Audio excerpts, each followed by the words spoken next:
federal judge is stopping the Biden administration from lifting Title 42, the Trump-era COVID policy that allows the government to expel migrants who may be a threat to public health. The Centers for Disease Control planned to lift the policy today, but a Louisiana judge ruled the Biden administration's effort to lift the provision was done illegally. The Department of Justice has filed an appeal. And joining me now to discuss is Nate Hochman, Intercollegiate Studies Institute Fellow at the National Review. Nate, welcome back. So good to see you. So first off, what do you think about this ruling? The judge said lifting the provision would cause irreparable harm. Your thoughts?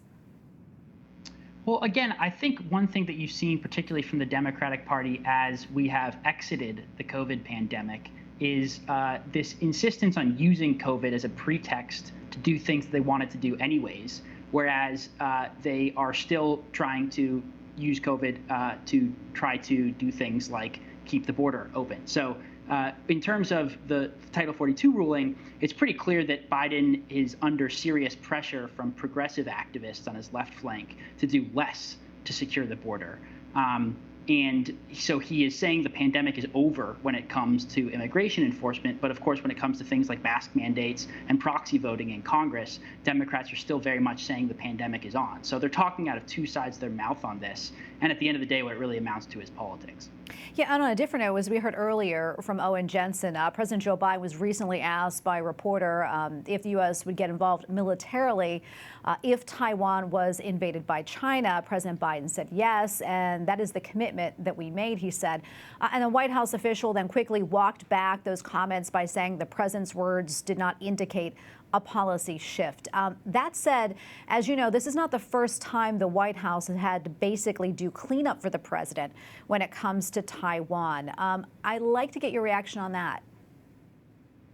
Right. So I think anyone who's paying attention knows that this is not exactly the most rhetorically gifted president that the United States has ever had. And in some ways, I feel for his staffers who are constantly having to do cleanup when he sticks his foot in his mouth like this. Now, with that being said, there are plenty of viable arguments for why it's in the United States' interests to actually look seriously at military intervention as a potential solution if China invades Taiwan. But it's pretty clear from the way that Biden delivered this remark and the way that his staffers hastily cleaned up afterwards that this was not exactly a well-considered strategic statement of the Biden administration's foreign policy. He just, as Joe Biden has tended to do for his entire career, put his foot in his mouth. And as you said, his staffers unfortunately had to sort of walk back his statements later.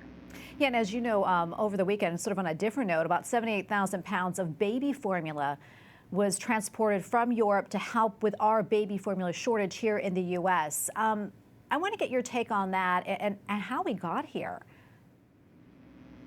Right. So, I mean, look, supply chain issues are a global issue. But in general, I think the baby formula shortage is a perfect illustration of how the supply chain shortage is actually impacting normal Americans harder than a lot of the abstract political issues that pundits debate. Right. I mean, we're really talking about normal working class American mothers' ability to feed their children. This is the same thing with inflation. Inflation is a tax on working Americans, and inflation is hurting the working and middle classes the most, right? So these are the bread and butter issues, these shortages, the inflation, the crisis at the border. There's a sense in America that things are not working.